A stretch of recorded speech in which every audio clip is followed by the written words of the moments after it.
Buenas noches, sean todos bienvenidos acá al Varicela. Vamos a tener un tiempo en la palabra ahora, después de haber adorado al Señor. Así que si tiene su Biblia, puede abrirla en el libro de Jeremías. Si alguien necesita Biblia, ahí todavía quedan ahí en la mesa de recepción. Jeremías, capítulo 30.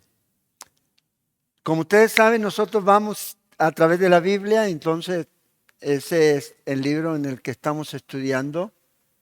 Y no es que comenzamos a estudiar el capítulo 30, sino que ya hemos estudiado todo lo que está para atrás.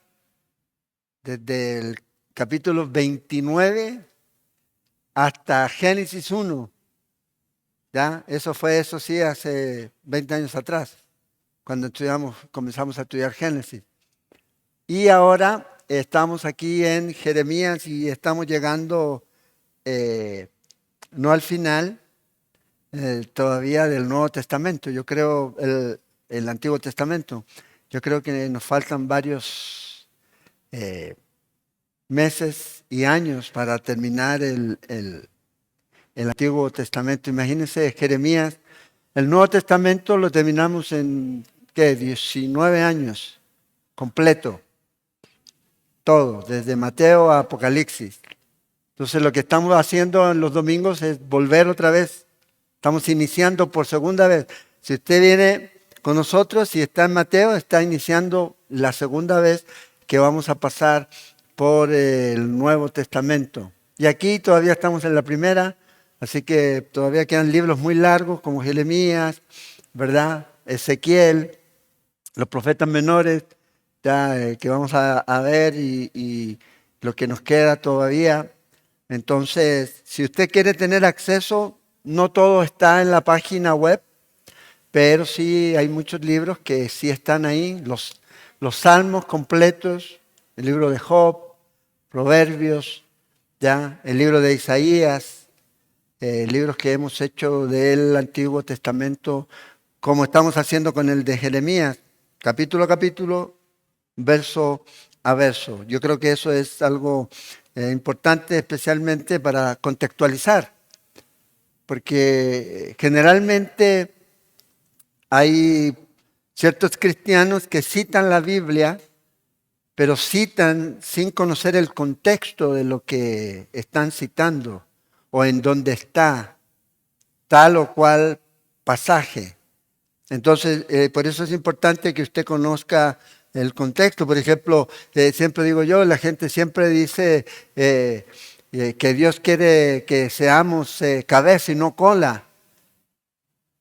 Pero ¿en qué contexto está ese versículo de Deuteronomio? ¿A quién se estaba refiriendo el Señor ahí? ¿Ya? O acá, en donde pongas tu pie, todo eso va a ser tuyo. ¿A qué se estaba refiriendo el Señor cuando le dice eso a Josué en el Antiguo Testamento? Entonces yo creo que eso es importante siempre mantener claro en el contexto en el que está el versículo en el que usted va a citar o se lo va a entregar a alguien. Por ejemplo, siempre a veces decimos, el Señor está a la puerta y llamo, y lo usamos para la gente que está en el mundo, pero esa carta de Apocalipsis está dirigida a la iglesia. Y es la iglesia a la que el Señor está exhortando a que lo dejen entrar, lo han dejado afuera. Y lo podemos a lo mejor aplicar al mundo, pero cada carta está escrita en las 7 iglesias, son dirigidas a iglesias, a creyentes, a personas que se supone que deben conocer. Y el Señor dice, hey, estoy a la puerta y llamo. La iglesia, los creyentes han dejado a Cristo afuera.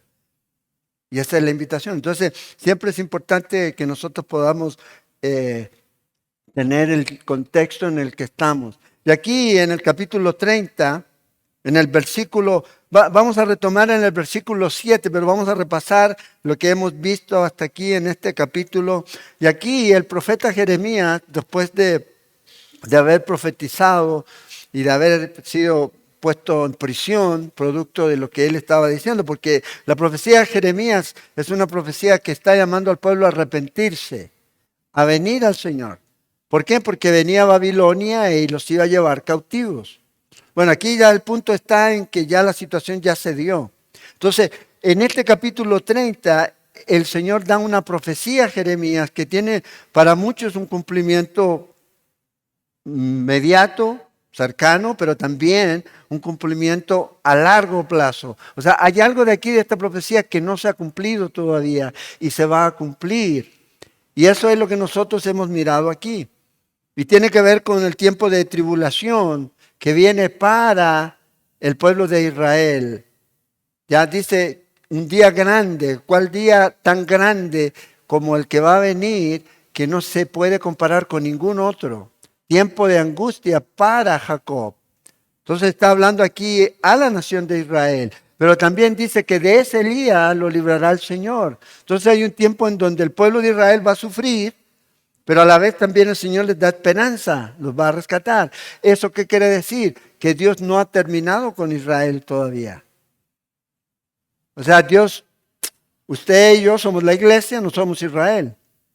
No somos Israel, nosotros somos la iglesia, somos la novia de Cristo, la que el Señor está levantando y tomando desde este mundo entre los gentiles y aquellos que son judíos. El Señor toma una sola nación, hace una sola nación. Por eso cuando Gálatas dice que ya no hay más judío, ni mujer, ni hombre, ni nada de eso, la gente lo toma, pero en el contexto ahí está en salvación.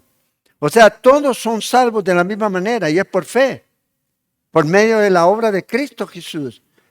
O sea, no hay una diferencia para el pueblo de Israel, no hay una diferencia para aquellos que son judíos, para aquellos que no lo son. Todos tienen que venir al Señor por medio de la obra redentora a través de Cristo Jesús. No se puede llegar al cielo, no se puede llegar al Padre aparte de Cristo.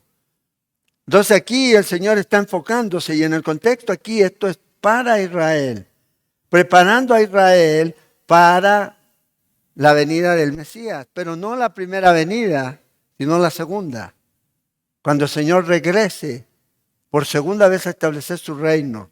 ¿Recuerdan ustedes que cuando Jesús estaba frente al sumo sacerdote y el sumo sacerdote lo llama y le dice bajo juramento, di si eres o no el Mesías?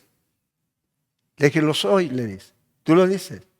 Y ya no me verán más hasta que digan bendito el que viene en el nombre del Señor. ¿Y eso cuándo va a ocurrir? Cuando el Señor regrese por segunda vez. Pero antes de que el Señor regrese por segunda vez, la tierra va a pasar por uno de los momentos más terribles que alguien pueda pensar. Lo que usted haya leído, lo que usted haya visto, lo que usted haya vivido, no se compara a este tiempo de tribulación que viene sobre este mundo. Y el enfoque aquí es traer al pueblo de Israel a su Mesías, es prepararlo para su Mesías. Entonces, ¿todavía hay esperanza? ¿Todavía hay un futuro para Israel? Claro.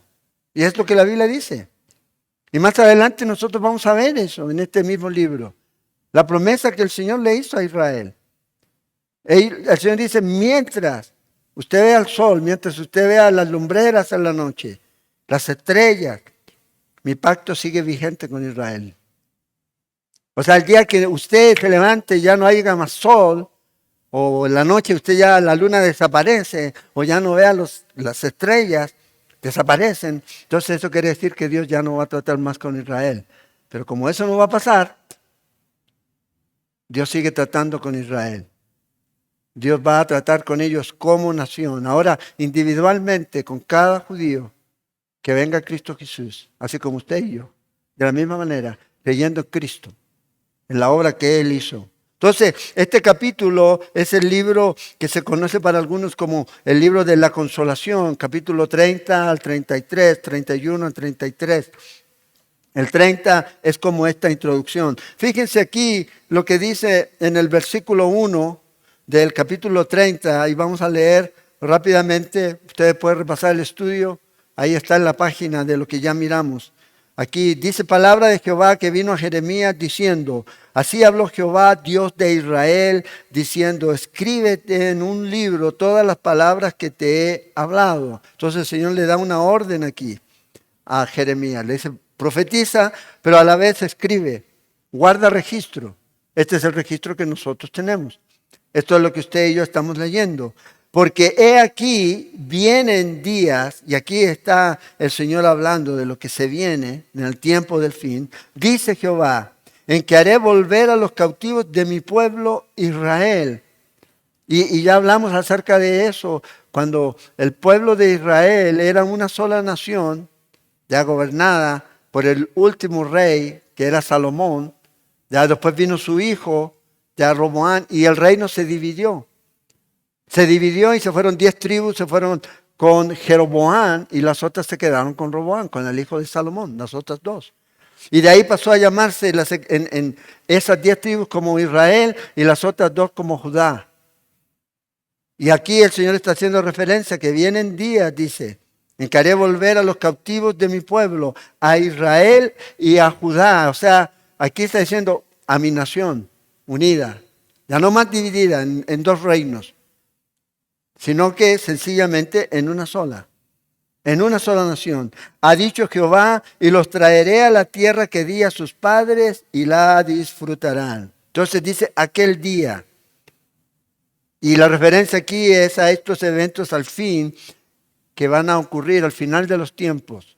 Ahora, ¿qué es interesante? La gente piensa cuándo va a ser el final de los tiempos. ¿Faltará mucho? Si realmente supiéramos, daríamos cuenta que estamos más cerca que antes del fin de los tiempos.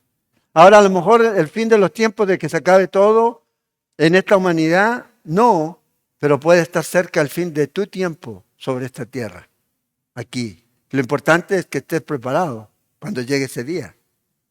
Cuando llegue ese día y ¡pum! Aquí se acabó. Tu cuarto de hora aquí se acaba y ahora vamos al cielo. Bueno, esa es la seguridad que tenemos. Pero aquí la referencia de aquel día tiene que ver con ese tiempo que va a ocurrir. Al final, cuando Israel otra vez vuelva a ser tratada por Dios. Es el día de Jehová. Es ese tiempo en donde el Señor va a tratar con Israel por 7 años. Es lo que nosotros llamamos la tribulación. Y no nosotros, sino lo que las Escrituras enseñan. Y este es el cumplimiento que vamos a estar mirando, que va a ocurrir. Fíjense, estas pues, versículo 4, son las palabras que habló Jehová acerca de Israel y Judá, una sola nación. Porque así ha dicho Jehová, hemos oído voz de temblor y de espanto y no de paz. Inquirid ahora y mirad si el varón da a luz, porque he visto que todo hombre tiene las manos sobre sus lomos, como mujer que está de parto, y se ha vuelto pálido todos los rostros. ¿Por qué va a ocurrir esto? Porque dice, cuán grande es aquel día, tanto que no hay otro semejante a él. ¿Cuál es este tiempo? Tiempo de angustia para Jacob, pero de ella será librado. Entonces, aquí el Señor está hablando y diciendo al pueblo que va a venir un periodo en la historia de Israel que va a ser tan tremendo que los hombres se van a doblegar de dolor. Va a haber tanto dolor, va a haber tanto sufrimiento que la gente va a tener miedo terrible por todo lo que está aconteciendo. Y aquí dice que esto es relación a Israel y a Judá. Esto es lo que el Señor nos ha dicho. Voz de temblor, voz de espanto, no de paz. Eso es lo que viene. En 1 de Tesalonicenses, capítulo 5, dice que los hombres cuando digan paz, paz, va a venir destrucción. Y hoy día la gente busca paz, la gente piensa que tiene paz y quiere buscar paz y quiere encontrar la paz, pero no la va a poder encontrar aparte de Cristo. La verdadera paz está en Él. Él es el Dios de paz, el príncipe de paz, nos dice el libro de Isaías. Entonces, no hay paz, hay temblor, hay espanto, ansiedad, terror, eso es lo que viene. ¿Por qué? Porque viene este tiempo de angustia. Fíjate ahí en el verso 7. Todos esos versículos los estudiamos la semana o hace 15 días. Dice que viene ese día como ningún otro día, un día de espanto, un día de angustia para Jacob. ¿De dónde nace la nación de Israel? Bueno, de Abraham y de ahí de los descendientes. Pero si uno toma a Jacob, de ahí nacen las tribus, los 12 hijos de Jacob. Y de ahí es donde él está mencionando a Jacob. Es el tiempo de angustia para el pueblo de Israel. Acuérdense, Jacob significa el que engaña, el que toma del calcañar, el que trata de lograr las cosas a su manera y no buscando a Dios. Bueno, ¿qué ha hecho el pueblo de Israel hasta este punto? Tratando de solucionar sus problemas de inseguridad cuando venía a Babilonia buscando ayuda en Egipto, en Asiria, tratando de usar sus propios planes, pero obviamente eso no les sirvió. Entonces viene un tiempo de angustia. O sea, un episodio en la historia que usted y yo no tenemos antecedentes de algo así. Algo que no nos cabe en la cabeza que pueda ocurrir. Tenemos registro de lo que va a ocurrir. Sí, Apocalipsis, capítulo 6 hasta capítulo 19. Todo lo que va a ocurrir aquí es eventos que vienen. Ahora, yo sé que hay gente que dice, no, que eso ya ocurrió, que eso es simbólico, pero yo siempre tengo la idea de que cuando usted estudia la Biblia y si hay una profecía que se cumple literalmente, ¿por qué tratar de acomodar las demás profecías que no calzan en mi pensamiento a algo que no es literal? Es como cuando Jesús va a nacer en Belén. Bueno, Jesús nació en Belén, es lo que dice. Pero también la Biblia nos dice que Jesús regresará otra vez, por segunda vez, y va a poner sus pies sobre el monte de los olivos, y estos se partirán en dos, y juzgará a las naciones. ¿Por qué no creer que eso también se va a cumplir literalmente? Y esto es lo que a veces trae que muchas personas tengan estas ideas con respecto a este tiempo. Tiempo no, esto no va a ocurrir, esto ya ocurrió en el pasado. Miramos ahí en el libro de Daniel, en el capítulo 12, imagínate un par de siglos adelante, donde Daniel está diciendo aquí, de acuerdo a lo que el Señor le muestra, que viene un tiempo de angustia también, de tribulación. En el versículo 1 dice, en aquel tiempo se levantará Miguel, el gran príncipe que está de parte de los hijos de tu pueblo, y será tiempo de angustia. Jeremías dice, tiempo de angustia para Jacob. Y este es tiempo de angustia para tu pueblo. ¿Cuál era el pueblo de Daniel? Israel. ¿Cuál era el pueblo de Jeremías? Israel. Está hablando de este mismo evento, el cual nunca fue desde que hubo gente hasta entonces. O sea, una angustia que no ha habido todavía, como la que va a venir. Ahora, el mismo Señor Jesús, miramos ahí en el capítulo 24 de Mateo, verso 21, donde Jesús habla de que va a haber un tiempo en donde va a haber una tribulación, pero no una tribulación cualquiera, sino gran tribulación. Dice ahí, porque habrá entonces gran tribulación, cual no la ha habido desde el principio del mundo hasta ahora, ni la habrá. Ahora, ¿qué quiere decir eso? Que todo lo que pudo haber ocurrido de ahí para atrás no es el cumplimiento de lo que Jesús está diciendo. Ahora, si usted sigue leyendo en este capítulo, dice que el Señor cuando termine ese tiempo va a regresar por segunda vez. Entonces, ¿cuál es el punto aquí? El punto es que si algunos piensan que esto ocurrió cuando vino Tito, el general romano, y destruyó Jerusalén en el año 70 y destruyó el templo, es el cumplimiento. Bueno, Jesús debió haber venido 7 años después. 7 años después, o sea, el 77. ¿Y dónde está? ¿Cuándo vino? ¿Dónde está el reino establecido? ¿Dónde está la oveja conviviendo con el león? ¿Dónde está eso? No ha ocurrido. No ha ocurrido. Eso es un evento que va a ocurrir.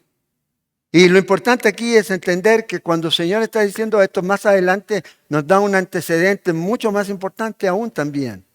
Donde dice en el verso 15 del capítulo 24, nos dice que va a venir un tiempo en el que va a haber una abominación desoladora de la que habló el profeta Daniel. Cuando vean esto, huyan. Y luego el apóstol Pablo dice que esta abominación desoladora en 2 de Tesalonicenses, en el capítulo 2, nos dice que es ese tiempo en que este hombre, el hijo de perdición, el anticristo, este va a venir y se va a establecer y se va a poner como Dios. Y va a ir al templo y se va a sentar en ese lugar y que la gente lo adore a Él como Dios. Pero para que eso se dé, necesita haber templo. Desde el año 70, después de Cristo, no hay templo. Entonces quiere decir que eso se va a cumplir.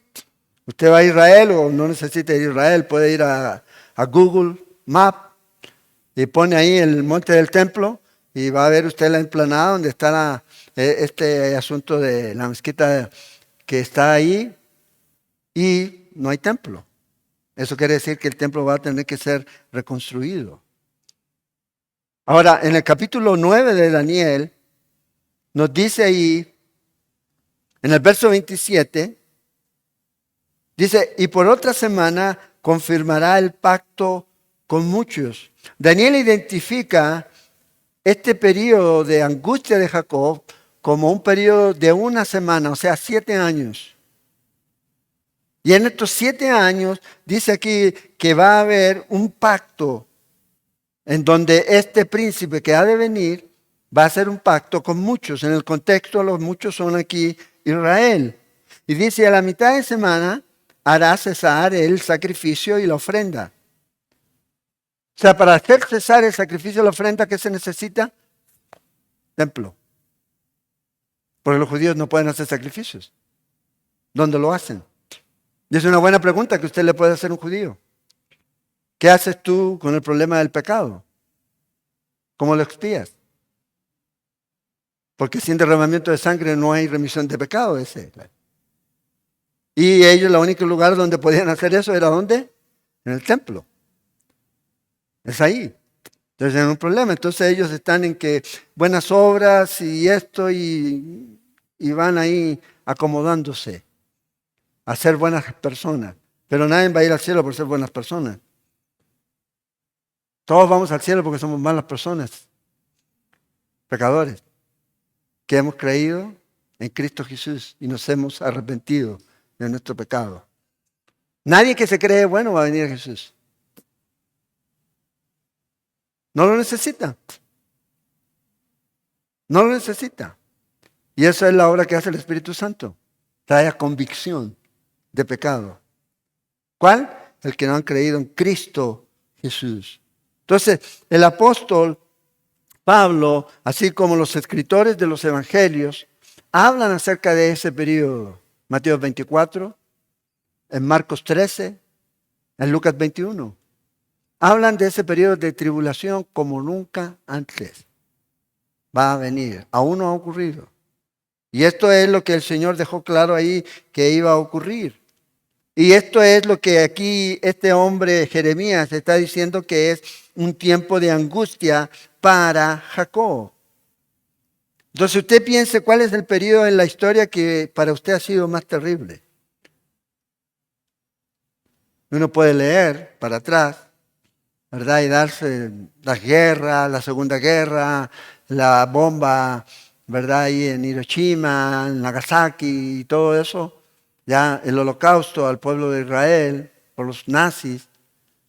Más de 6 millones de judíos murieron por el hecho de ser judíos. Por estos animales que los mataban. Porque es lo que eran. Y Dios va a juzgar a cada uno de estos. Y hoy día hay mucha gente que quiere la destrucción del pueblo de Israel. Entre ellos muchos cristianos. Rechazan a Israel. Y acuérdense, el que se mete con Israel se mete con la niña de los ojos. De Dios, dice el libro de Zacarías. Y ponga atención a eso. Ponga atención.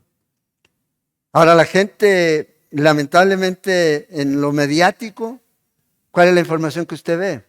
¿Teletica? Ellos le van a querer mostrar lo que ellos quieren mostrar. Pero es una realidad.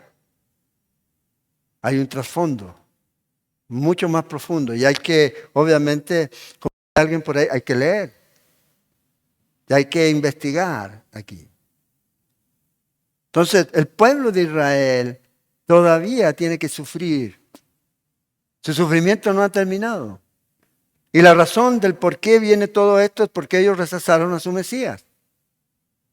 Y Dios se va a encargar de alinear su vida. Y a veces la única manera es trayendo juicio, no de otra forma. Y esto es lo que viene para ellos. Jesús está prometiendo en Mateo, en Lucas y en Marcos que esto va a ocurrir. Un momento en la historia como ningún otro. El peor momento. Pero es la ira de Dios viniendo sobre esta tierra, sobre este sistema. Hoy día se habla mucho y usted lo puede a veces ver en que hay que salvar el planeta, ¿verdad? Salvamos el planeta y todo lo demás. Pero si uno lee, y a veces los cristianos entran en este jueguito de salvar el planeta, no estoy diciendo que lo vaya y lo destruya, ¿ya? Ni que ande buscando un río para tirar la basura, no estoy diciendo eso. Pero lo que estoy diciendo es que nos están preparando con una mente verde para meternos en lo que ellos quieran meternos. ¿Cuál es lo que el Señor nos ha mandado a hacer a nosotros? ¿Qué es lo que el Señor dice que debemos ir y llevar el mensaje a quién? ¿A los árboles? ¿A los hombres? Esa es la prioridad. A los hombres. A ellos es que tenemos que llevar el mensaje. Pero no, hoy día se nos está cambiando la mente, ¿ya? Y nos sentimos orgullosos porque reciclamos. Estamos haciendo algo para salvar. Y tu vecino se va a ir al infierno. ¿Por qué? Porque no hablamos de Cristo. No les entregamos el mensaje. Entonces tenemos que ubicarnos y sopesar. De hecho, más adelante aquí vamos a ver que Dios va a destruir todo esto. Todo este sistema. Entonces, aquí lo que va a ocurrir es que se va a derramar sobre esta tierra. Vea lo que dice Apocalipsis, en capítulo 6 de Apocalipsis, verso 16 y 17. Dice que se va a derramar sobre esta tierra la ira de Dios. La ira del cielo, dice. Y decían a los montes y a las peñas, la gente, ya caed sobre nosotros y escondernos del rostro de aquel que está sentado sobre el trono y de la ira del Cordero. Eso es lo que viene. El que tiene a Cristo tiene vida eterna, pero el que rechaza creer en Cristo Jesús, ¿qué dice que tiene? La ira de Dios sobre ellos. Es lo que la Escritura dice. Juan capítulo 3, verso 36. Ahora, dice, porque el gran día de su ira ha llegado. Entonces, Juan hace esta pregunta aquí. ¿Quién podrá sostenerse en pie? Bueno, no necesitamos responder esta pregunta porque nosotros no vamos a estar aquí para eso. Porque la ira de Dios no está sobre nosotros. Porque hemos creído en Cristo Jesús. ¿Qué es lo que nosotros tenemos? Esa esperanza que no avergüenza aquí. Entonces imagínate, viene el juicio de Dios. Viene el Señor a derramar toda su ira sobre este sistema, sobre este mundo, sobre los moradores de la tierra, nos dice Apocalipsis 3, 10. Pero el Señor le da una promesa aquí. Fíjate en el verso 7 ahí otra vez del capítulo 30 de Jeremías. Tiempo de angustia para Jacob, pero de ella será librado. Va a haber un día de liberación. Pero ¿quién lo va a librar? No van a ser ellos, va a ser el Señor aquí.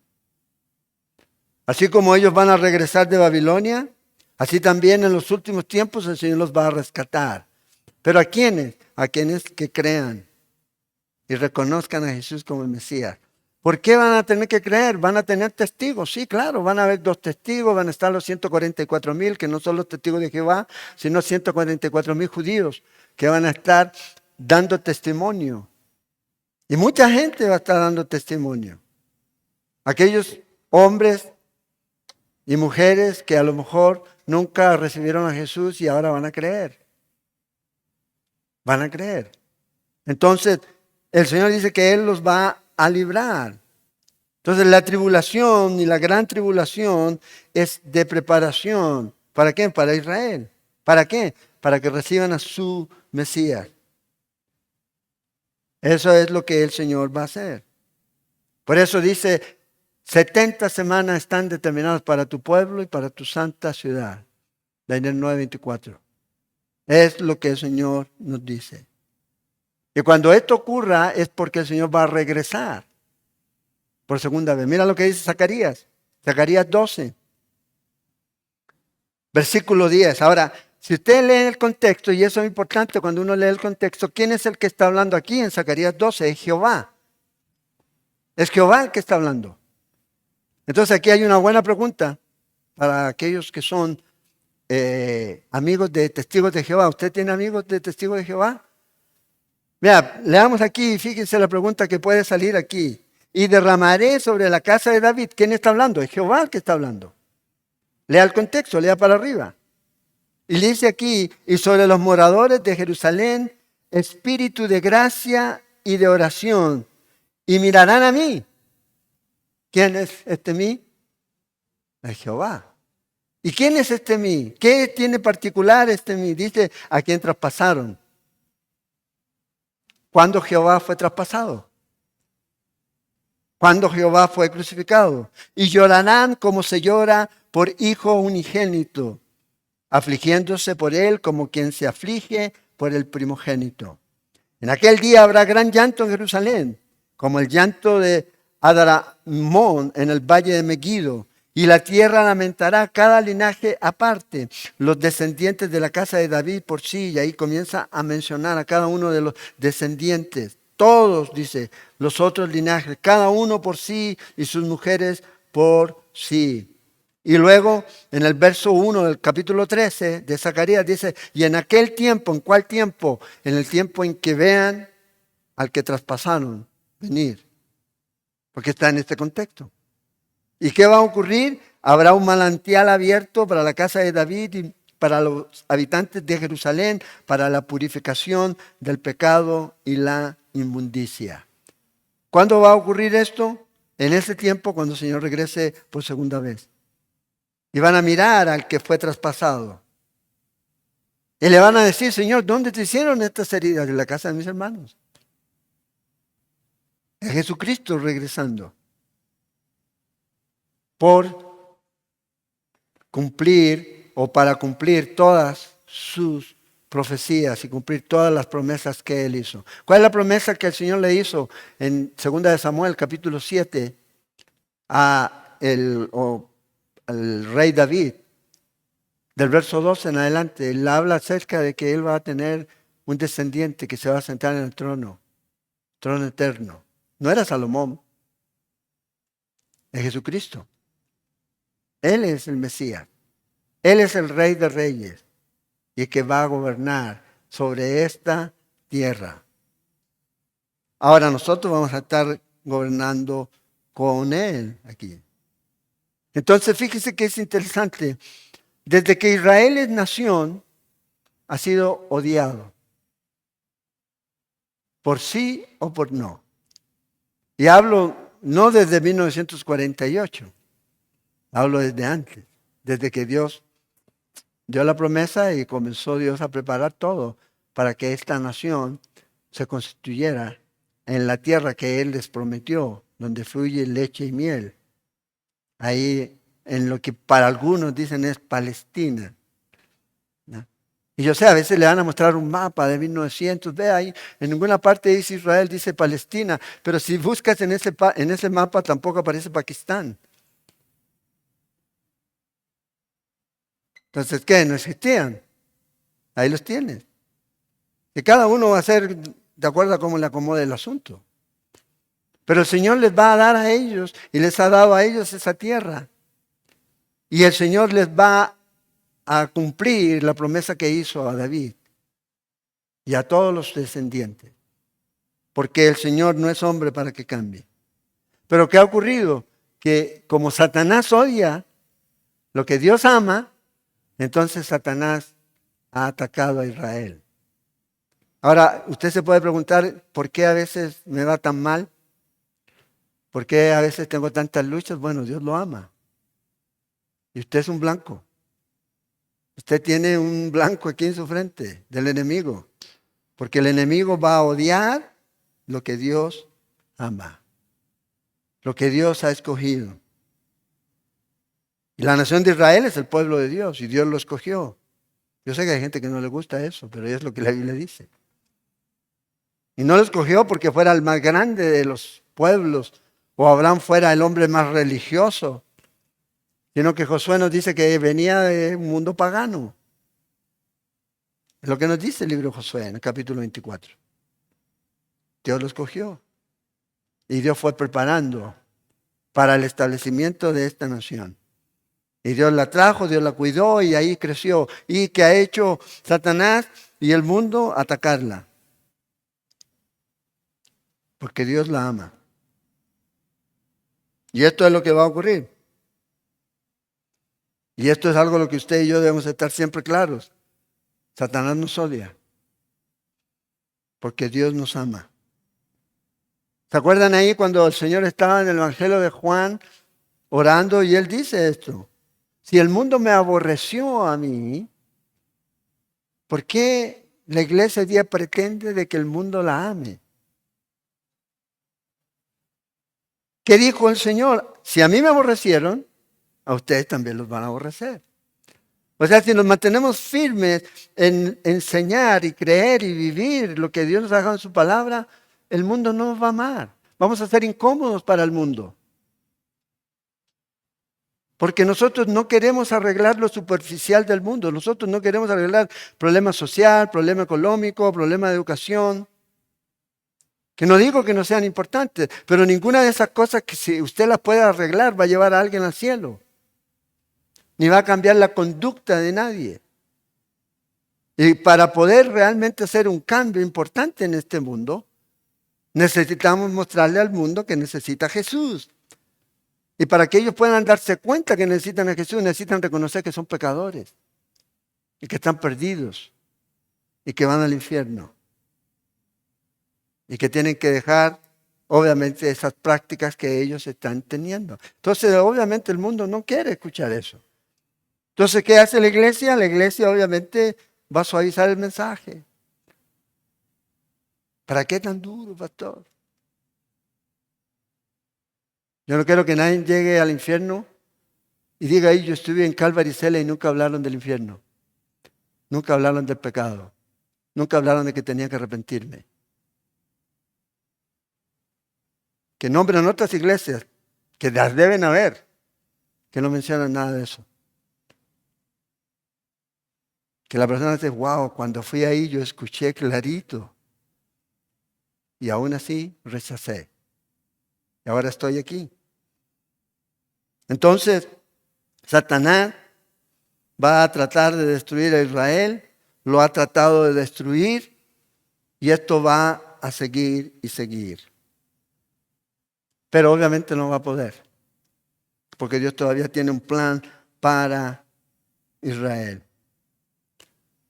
A lo mejor muchos de ustedes dicen, ay, desde el día que soy cristiano, todo como que me sale mal. Y soy cristiano y al otro día me despiden. Recibí a Cristo Jesús y pum, me dicen que tengo cáncer. Y empiezan. No, el Señor nos ama. Y a veces son ataques. Pero a veces nosotros oramos en la dirección contraria. Y decimos, Señor, libérame de esto, sáname de esto. No, Señor, dame paz en medio de esto. Camina conmigo en medio de esto.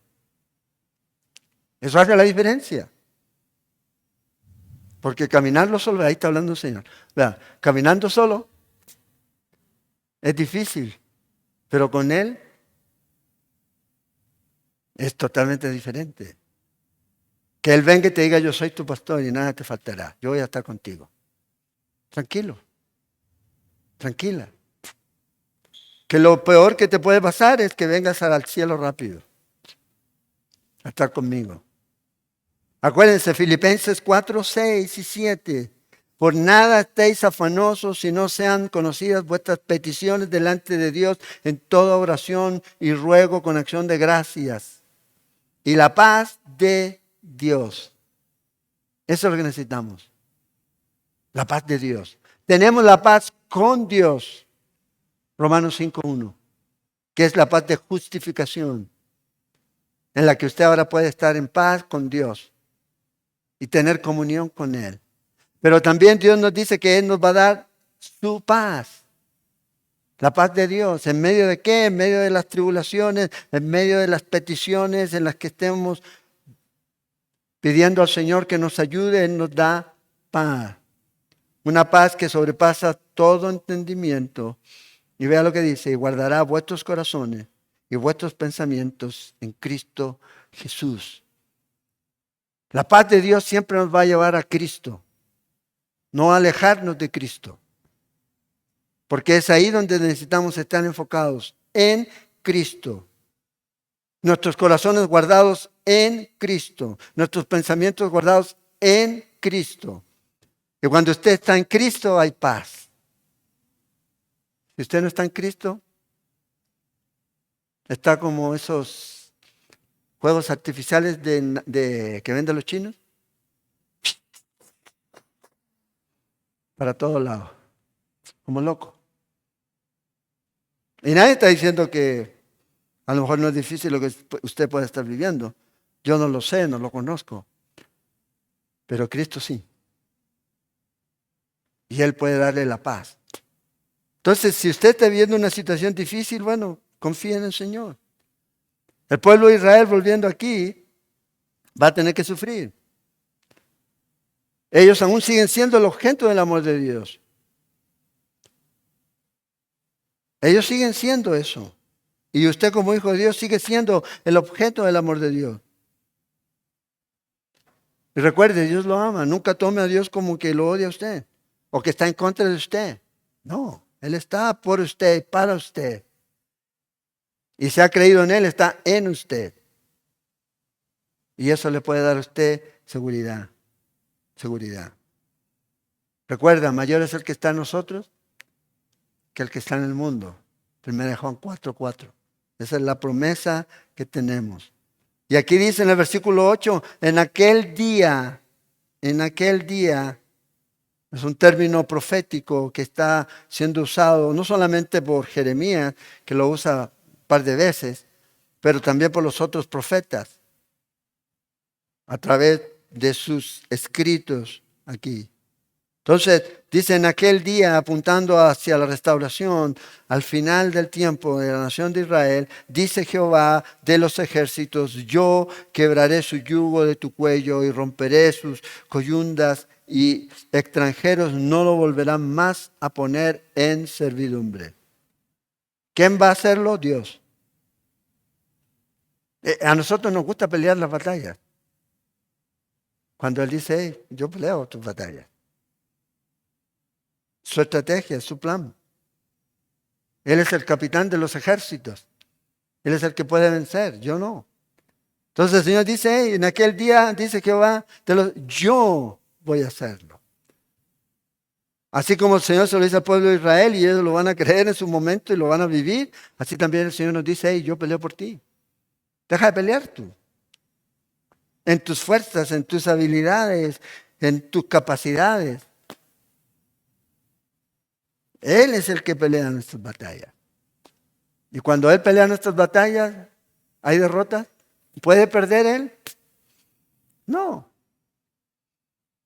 No.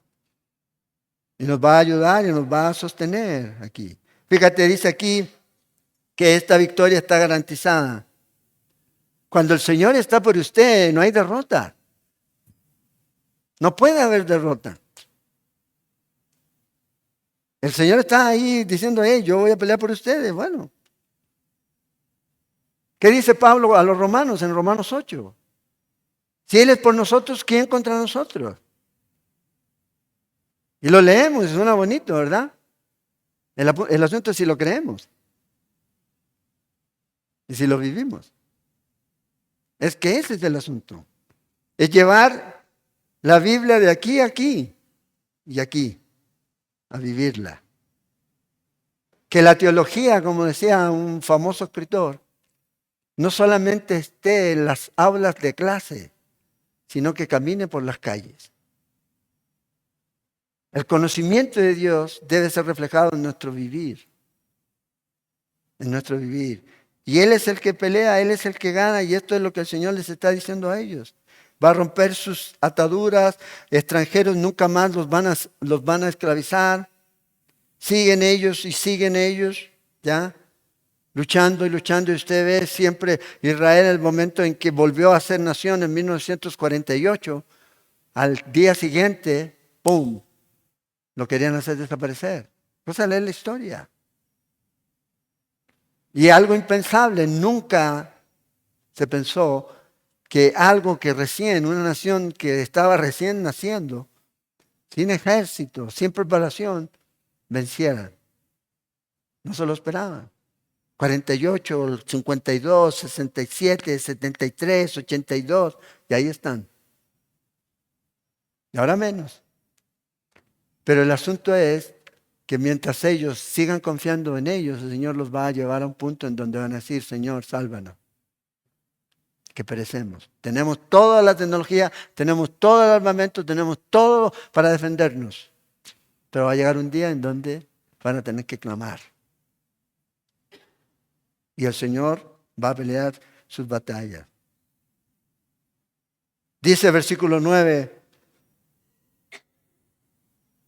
sino que servirán a Jehová su Dios. Fíjate, en el contexto aquí el Señor dice, yo voy a pelear esta batalla con ustedes. Si es en el tiempo de la tribulación, esto quiere decir que el Señor los va a introducir al milenio. Y ellos van ahora, los que han creído, van a servir al Señor. Los va a llevar a esta era del reino. Sino que servirán a Jehová su Dios y a David su rey, a quien yo les levantaré. Y obviamente aquí la referencia a este que él les va a levantar es al Mesías, no a David. Van a reconocer aquí a su Mesías, al que rechazaron, como leímos ahí en Zacarías 12.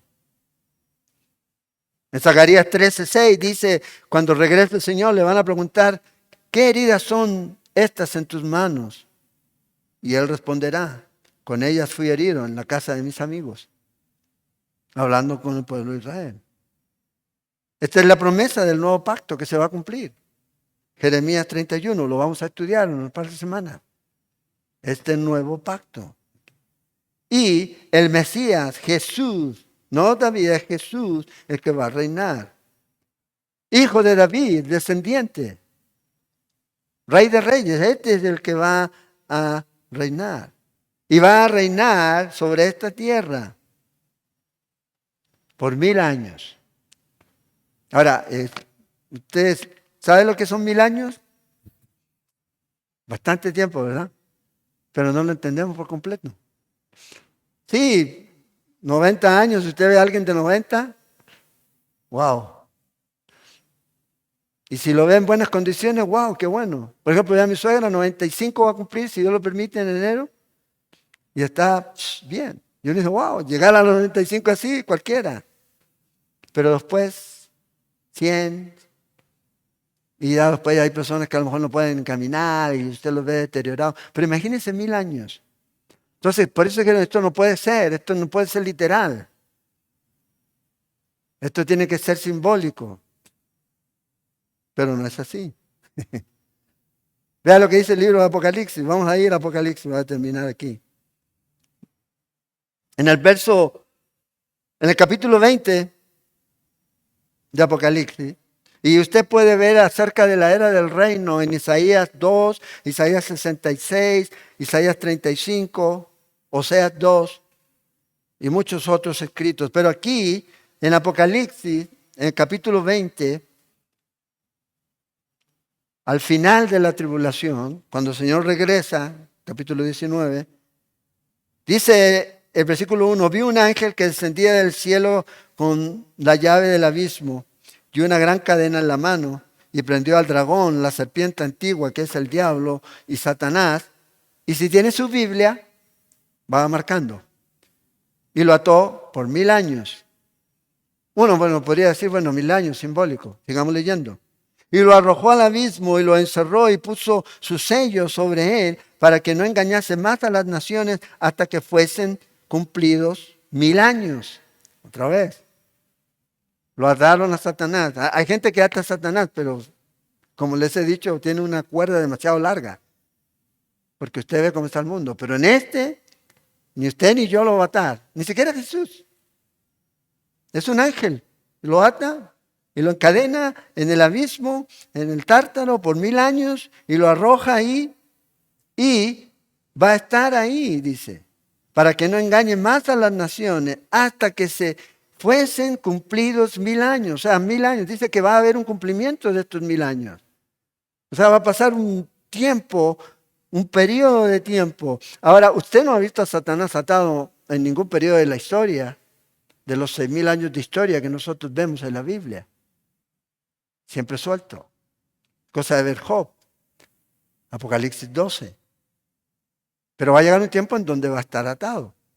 Y aquí dice que va a ser por 1000 años. Y después de este debe ser desatado, dice, por un poco de tiempo. Y vi tronos y se sentaron sobre ellos los que recibieron facultad de juzgar. Y vi las almas de los decapitados por la causa del testimonio de Jesús y por las palabras de Dios, los que no habían adorado a la bestia ni a su imagen, y que no recibieron la marca en sus frentes ni en sus manos, y vivieron y reinaron con Cristo 1000 años. Llevamos 3 veces 1000 años aquí. Ya lo llevamos.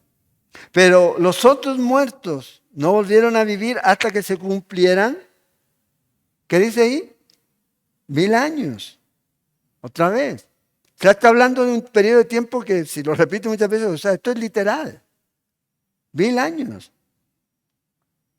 Esta es la primera resurrección, dice, bienaventurado y santo el que tiene parte en la primera resurrección. La segunda muerte no tiene potestad sobre estos, sino que serán sacerdotes de Dios y de Cristo, y reinarán con él 1000 años. Un periodo de tiempo literal. ¿Donde quién va a reinar? Jesucristo va a reinar, va a gobernar sobre esta tierra. Donde todos aquellos que hoy día tratan de que salvemos el planeta, se van a dar cuenta que hay uno solo que lo puede sostener y que lo va a volver a su estado original durante eso. Ninguno de nosotros hemos conocido el planeta como Dios lo creó. Hay lugares en donde usted dice, wow, cuando yo fui de vacaciones una vez a Cahuita, en Limón, dije, wow, imagínense, un lugar increíble, ¿no? Increíble, y las empanadas de banano, increíble. Y los que andan en bicicleta, increíble. Lugar increíble. Pero no es el estado original. Eso va a ocurrir ¿cuándo? Cuando el Señor regrese y va a volver esta tierra a su estado original. ¿Y qué nos dice el libro de Isaías? El libro de Isaías nos dice, y eso usted lo puede ver, lo estudiamos, todo el libro de Isaías, que el lobo va a convivir con el león, la serpiente. Ya, Señor, ya vamos a terminar. La serpiente y todo lo demás. ¿Ya? Y la gente, no es que no va a haber muerte, pero dice que los niños van a vivir 100 años. ¿Se imaginan un niño de 100 años? Ay, chiquito con 100 años y una barba blanca. ¿Ya? Un bebito. Bueno, es lo que va a ocurrir. Ahora, ¿por qué tiene que cumplirse esto? Porque bueno, esta es la promesa que Dios le hace a Israel. La promesa que Dios le dio a Israel es un reino espiritual que sería eterno. Pero también les prometió un reino terrenal, que es literal. Y el milenio es esa primera fase. Eso es lo que usted y yo vemos en las Escrituras. En el capítulo 2, nos dice del libro de Isaías, en el versículo 2, dice que todas las naciones van a correr a Él. ¿Cuándo va a ser eso? En el milenio. Porque ahorita usted ve corriendo las naciones a Jesús. Por más que digamos Costa Rica para Cristo, no pasa nada. Por más que creemos planes para establecer ciertas cosas, no pasa. Pero en ese tiempo eso es lo que va a ocurrir. Entonces, cuando eso termine, cuando ya el Señor restablezca todo esto y reine por 1000 años, ¿qué va a ocurrir? Lo que temen todos estos hombres, la destrucción del planeta. Pero no por el hombre, sino por Dios. Dios va a destruir todo esto y va a crear cielo nuevo y tierra nueva. Otra vez, yo no quiero ser majadero en esto, pero salvar el planeta, y te meten ideas. Ay, para salvar el planeta no hay que comer carne. ¿Cómo se les ocurre? Que hay que comenzar a comer insectos. ¿Ya? Salvar el planeta. ¿Y qué te venden? ¿Carne sintética te van a empezar a vender? ¿Quién gana plata? ¿Quién se hace rico? Hay que tener 2 dedos de frente. Bueno, yo tengo un poquito más. Tengo una entrada profunda. Pero para darse cuenta que esto es un negocio. Y para lograr que usted le compre una carne sintética o el gusanito de no sé qué, tienen que destruir la industria viable, la industria que hoy día está, lo que está. Y esto es lo que ellos están haciendo, debilitando las economías. Y van a buscar que eso ya te lo impongan. Y al imponértelo van a tener que establecer a una persona que gobierne. ¿Y para dónde caminamos? A un hombre llamado Anticristo. Hacia allá vamos aquí. En las escuelas, en colegios, en algunos lugares están muy preocupados de adoctrinar a los niños. Mente verde, ¿no? Tolerancia, ideologías, lenguajes inclusivos. Todas y todos. Todos.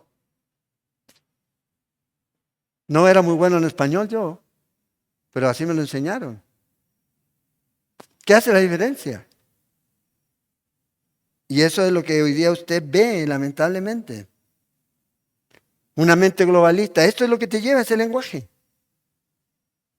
Para allá van caminando. Dios es el que va a destruir esto.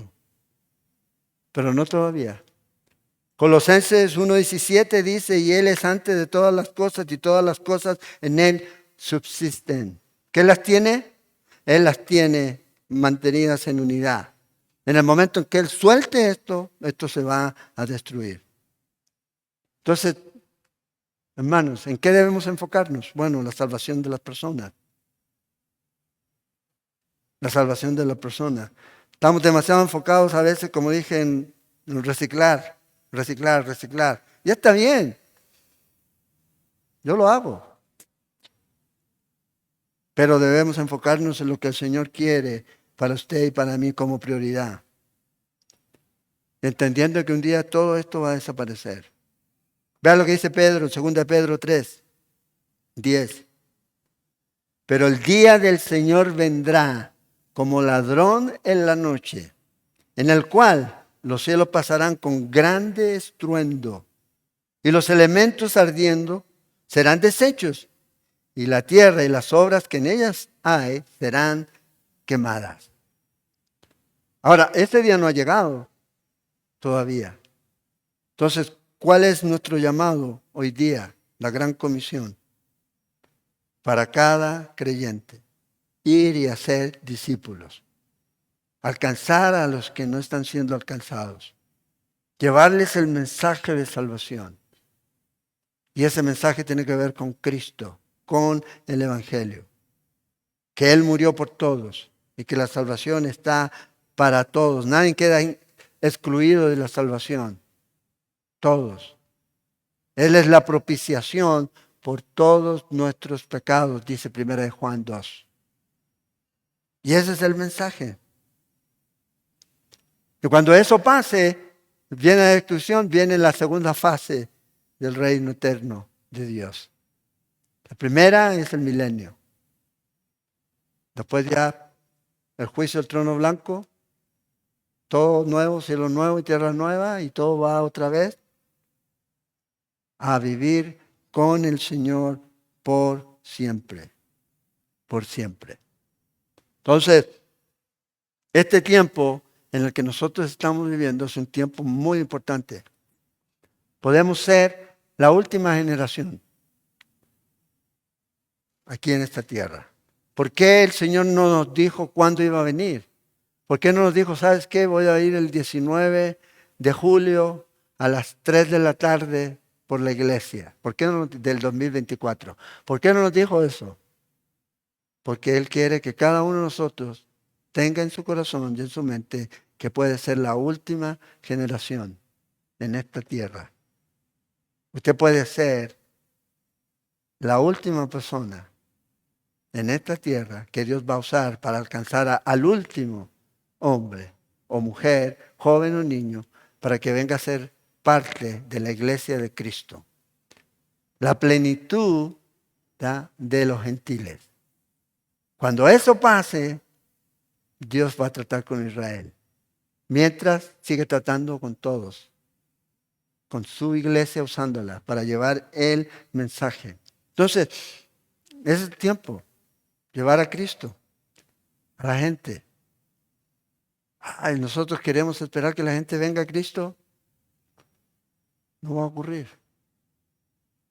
¿Cuántos de ustedes vinieron al Señor y corrieron, yo voy a ir y seguir? Yo encontré a Cristo. No, Él. Y si usted llegó a alguna iglesia es porque es una circunstancia en su vida lo llevó allá. Es Dios, con sus lazos de amor, trayéndonos para que volvamos a Él. Ven y estemos a cuenta. Bueno, así como usted está a cuenta ahora con el Señor, lo importante es que también hay otros que estén a cuenta con el Señor. Y usted y yo tenemos el salvavidas. Se llama Cristo Jesús. No se llama Calvaricela, ni ninguna denominación, ni ningún movimiento. Se llama Cristo Jesús. Él es el único que puede salvar, perdonar y dar una nueva vida a aquellos que no tienen a Cristo en su vida. Entonces el mensaje es, llevémoslo. No lo compliquemos, sino entreguémoslo. La próxima vez que nos juntemos, ya, para continuar, recuerde, anótelo ahí, versículo 10. Ahí vamos a retomar nuestro estudio la próxima semana, o no la próxima tenemos conferencia, cuando nos toque otra vez. O vamos a estar en el cielo. Entonces ahí ya, cualquier duda, pregunta que tenga, directo con el jefe. Ahí. Si no, vamos a seguir estudiando esta porción. Vamos a orar. Padre, gracias te damos por este tiempo, por tu palabra, por recordarnos, Señor, que tú nos amas y que también eso significa que hay otros que no nos van a amar, pero en ti, Señor, tenemos la victoria, porque mayor es el que está en nosotros que el que está en el mundo. También, Señor, te agradecemos porque nos animas a que llevemos el mensaje a aquellos que no te conocen. Te lo pedimos, Señor. Danos ese poder de tu Espíritu Santo para llevar el mensaje con la autoridad que viene de ti, no de nosotros. Entendiendo, Señor, que tú eres el que se convence por medio de tu Espíritu Santo a la gente, que nosotros solamente somos estos mensajeros que llevamos el mensaje. Es tu obra, Señor. Y oramos para que nos uses para ser discípulos, para llevar la gente a ti, Señor. Te lo pedimos. Te pedimos tu bendición en esta hora, Señor, para cada uno de mis hermanos aquí, para su familia. Oramos por los que están enfermos. Te pedimos, Señor, que tú los toques, Señor, los sanes, que tú les des fortaleza, Señor, que su fe esté firme, anclada en ti, y que esa paz que sobrepasa todo entendimiento venga a sus vidas, Señor. Sabemos que para ti no hay nada imposible, tú puedes sanar. No es difícil para ti, Señor. Para ti no hay la palabra imposible, Señor. Sino oramos para que sea hecha tu voluntad en la vida de nuestros hermanos que están enfermos. Te lo pedimos, Señor.